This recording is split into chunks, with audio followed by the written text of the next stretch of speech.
Morning बच्चों। आज हम लोग हिंदी लैंग्वेज में चैप्टर 11 पढ़ेंगे जिसका नाम है कारक। तो बच्चों आपको बता दें कि कारक किसे कहते हैं, कारक क्या होता है।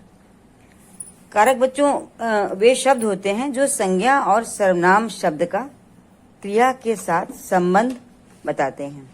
ठीक है, जब भी हम कोई वाक्य बनाते हैं तो संज्ञा और सर्वनाम शब्दों को जिन शब्दों के द्वारा क्रिया से जोड़ा जाता है, क्योंकि किसी भी वाक्य में संज्ञा होती है या सर्वनाम होता है, क्रिया होता है, कर्म होता है, तो संज्ञा और सर्वनाम शब्दों को उनकी क्रिया के साथ जिन शब्दों के द्वारा जोड़ते हैं, ठीक है, तो वही जो जोड़ने वाले जो शब्द होते हैं वे हमारे कारक कहलाते हैं।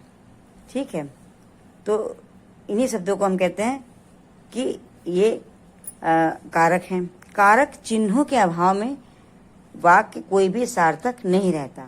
अगर हम इन शब्दों का प्रयोग नहीं करेंगे तो हमारा वाक्य जो है वो उसमें उसका कोई भी अर्थ नहीं निकलेगा, क्योंकि कारक के जो चिन्ह होते हैं ये इन्हीं के कारण वाक्य के सभी शब्दों को क्रिया से संबंध बना करके इससे अर्थपूर्ण बनाया जाता है। ठीक है, तो इसीलिए इसकी जो परिभाषा है तो कारक की वो इस प्रकार बनी है कि वाक्य में आए संज्ञा अथवा सर्वनाम शब्द का क्रिया से संबंध बताने वाले जो चिन्ह हैं वे कारक कहलाते हैं। चिन्ह इन्हें हम इसलिए जो कहते हैं क्योंकि के, ने, को या के लिए इस तरह से ये प्रयोग होते हैं। ठीक है, अब जैसे देखिए एक उदाहरण से आपको बताते हैं कि श्यामक ने किताब पढ़ी। अब देखिए श्यामक ने किताब पढ़ी, श्यामक क्या है, संज्ञा है। ठीक है, और उसने क्या किया, किताब को पढ़ा है। तो श्यामक जो करता है उसका क्रिया से संबंध बता रहे हैं कि श्यामक ने। ठीक है, तो ये जो ने शब्द है इसने इस वाक्य को संपूर्ण बनाया है। ठीक है, अगर हम ने हटा दें, हम कहते श्यामक किताब पढ़ी, तो ये हमारा वाक्य कैसा लगेगा। तो इसलिए जो जितने भी कारक के जो चिन्ह होते हैं वे अलग अलग वाक्यों में संज्ञा और सर्वनाम शब्द का क्रिया के साथ संबंध बताते हैं कि संज्ञा और सर्वनाम क्रिया को किस प्रकार से कर रहे हैं, क्या कर रहे हैं उस क्रिया में। ठीक है, किस माध्यम से कर रहे हैं, कैसे कर, तो उसका संबंध बताते हैं। अब जैसे एक दूसरा उदाहरण है कि पिता ने पुत्र को समझाया, पिता ने पुत्र को समझाया। तो इसमें भी देखिए कि पिता हमारा क्या है, पिता हमारा संज्ञा है। ठीक है, और पुत्र को उन्होंने समझाया है। ठीक है, तो यहाँ पर भी देखिए ने जो हमारा कारक का जो चिन्ह है, इसके बिना वाक्य अधूरा होता। अगर हम ये ना लगाते तो हमारे वाक्य को कोई अर्थ नहीं मिलता कि पिता पुत्र को समझाया, ये वाक्य कैसा लग रहा है देखने में। तो इसलिए कारक की जो विभक्तियां हैं वो वाक्य को संपूर्ण बनाती हैं और कारक के द्वारा ही कोई वाक्य पूरा बनता है। अगर हम कारक का प्रयोग नहीं करेंगे वाक्य में तो वाक्य में कोई अर्थ नहीं रह जाएगा। अब देखिए एक उदाहरण है कि सुधा कलम से लिख रही है। सुधा किससे लिख रही है, सुधा कलम से लिख रही है ना। तो ये जो से यहाँ पर शब्द लगाया गया है कि कलम से, ठीक है, लिख रही है, तो इस से ये पूरे वाक्य को एक अर्थ मिल रहा है कि वो कलम से लिख रही है, कलम के द्वारा लिख रही है। ठीक है, तो इसी प्रकार जो कारक हमारे जो होते हैं, कारक शब्द, वे संज्ञा और सर्वनाम शब्द का क्रिया से संबंध बताते हैं। देखिए बच्चों, कारक के जो है कितने भेद होते हैं, तो कारक के हमारे 8 भेद होते हैं। ठीक है, कारक के ये हम लोगों ने क्लास 6 में भी बच्चों पढ़ा है कि कारक के 8 भेद होते हैं। अब देखिए कर्ता, कर्म, करण, संप्रदान, अपादान, संबंध, अधिकरण और संबोधन। तो कारक के 8 ये प्रकार होते हैं। ठीक है, 8 जिन्हें हम कहते हैं विभक्तियां। तो कारक की 8 ये विभक्तियां होती हैं और किसी भी वाक्य को बनाने में इन आठों में से कोई न किसी विभक्ति का प्रयोग अवश्य होता है। बिना कारक की विभक्ति के कोई भी वाक्य अर्थपूर्ण नहीं बनेगा।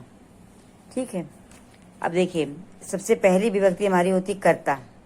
तो कर्ता का जो कारक का चिन्ह होता है वो होता है ने। ठीक है, कर्ता ने। और कारक की जो दूसरी विभक्ति होती है वो होती है कर्म। इसका चिन्ह होता है को, यानी कि कर्म को। ठीक है, कर्म को। और ये कभी कभी वाक्य में दिखते नहीं हैं, लेकिन वाक्य को अर्थ प्रदान करते। जब वाक्य को पढ़ते हैं तो इनमें कर्ता और कर्म के चिन्ह नहीं दिखते हैं, लेकिन वाक्य में अप्रत्यक्ष रूप से वहाँ पर वो रहते हैं। तो कर्ता में का चिन्ह है ने, कर्म का चिन्ह है को। करण, करण ये तीसरी विभक्ति है। तो करण का चिन्ह होता है से या के द्वारा या द्वारा। जब कभी वाक्य में संज्ञा और सर्वनाम का क्रिया से संबंध बताने वाले शब्दों में से या के द्वारा या द्वारा का प्रयोग होता है तो वहाँ पर करण कारक का प्रयोग किया जाता है। चौथी हमारी विभक्ति है संप्रदान कारक। इसका है चिन्ह के लिए या को। ठीक है, जब कभी संज्ञा या सर्वनाम का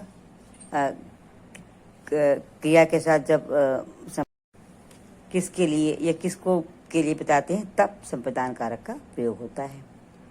छठा हमारा है कारक अपादान कारक। अपादान कारक बच्चों होता है जब कभी कोई वस्तु जो है अलग हो रही होती है, तो अलगाव में या तुलना में इसका प्रयोग किससे अलग हो रही है। ठीक है, अब जैसे कि पेड़ से पत्ते गिर रहे हैं, पेड़ से, तो इस प्रकार से ये हमारी अपादान कारक होता है। फिर हमारा है छठा संबंध। तो संबंध में क्या है कि ये संबंध बताते हैं कि किसका किसके और किस से संबंध है, तो इसका प्रयोग होता है। इसका होता है चिन्ह का की के। सातवां हमारा जो कारक की विभक्ति है वो है अधिकरण। अधिकरण होता है में या पर। अधिकरण में बच्चों जो है कोई संज्ञा या सर्वनाम की जो क्रिया है वो किस में हो रही है, किस पर हो रही है, इस चीज़ के बारे में बताया जाता है। तब हम अधिकरण का प्रयोग करते हैं। ठीक है, कि वो जो संज्ञा या सर्वनाम है तो वो अपनी क्रिया कहाँ पर उसकी हो रही है, किस जगह हो, किस में हो रही है, किस पर हो रही है, तब में और पर आता है चिन्ह। आठवीं विभक्ति है संबोधन, जिसमें कि संबोधन कारक जो चिन्ह होते हैं उनका प्रयोग होता है और संबोधन शब्दों का प्रयोग होता है। अगर बहुत खुशी का कोई वाक्य होता है तो शाबाश, बहुत अच्छा किया, तो संबोधन कारक चिन्ह का प्रयोग होगा। ठीक है, तो इस तरह से हे, अरे, ओह, वाह, ये सभी जो शब्द हैं ये संबोधन कारक के अंतर्गत आते हैं।